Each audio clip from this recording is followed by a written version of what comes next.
هو في حب بيخلّينا هاديين؟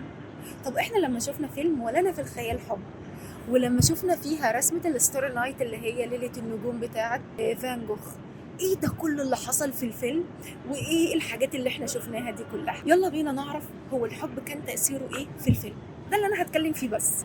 الحب ظهر في فيلم ولنا في الخيال حب على طريقة عبارات: أنا معاك، أنا موجود وقت ما تحتاجني، أنا مهتم بيك وسأعتني بيك في الحياة اللي أنت موجود فيها.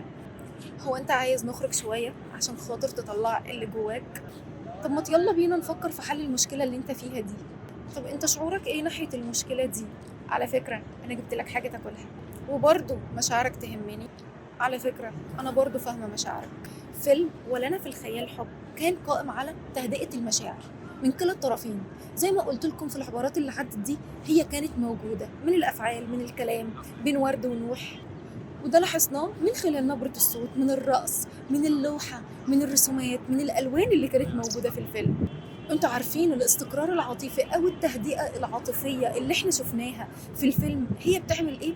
هي بتدي ألارم للجهاز العصبي اللي احنا فيه من خلال الشخص اللي احنا بنعيش معاه. بنقول ان انا بعرف ارتاح مع الشخص ده، ان وجود الشخص ده بيحسسني بالهدوء وبالامان، فبالتالي الجهاز العصبي بيحس براحه بريلاكسيشن زي ما كان موجود بين ورد ونوح.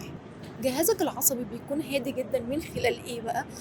نبرة الصوت اللطيفة، اللمسة الحنينة، ان انت تحنو على الشخص كده. جهازك العصبي بيكون حاسس بهدوء وبريلاكسيشن زي اللي احنا شفناه في فيلم ولنا في الخيال حب.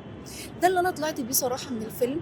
وحتة ان انت بتقول ولنا في الخيال حب اساسها الهدوء في العلاقات، التهدئة العاطفية اللي انا اتكلمت عليها، اللي هي بتظهر من خلال العبارات اللي انا قلت عليها. عايزة اعرف ارائكم في الكومنتات، هو انتوا شفتوا الحب ازاي ولا انا في الخيال حب؟ شكرا.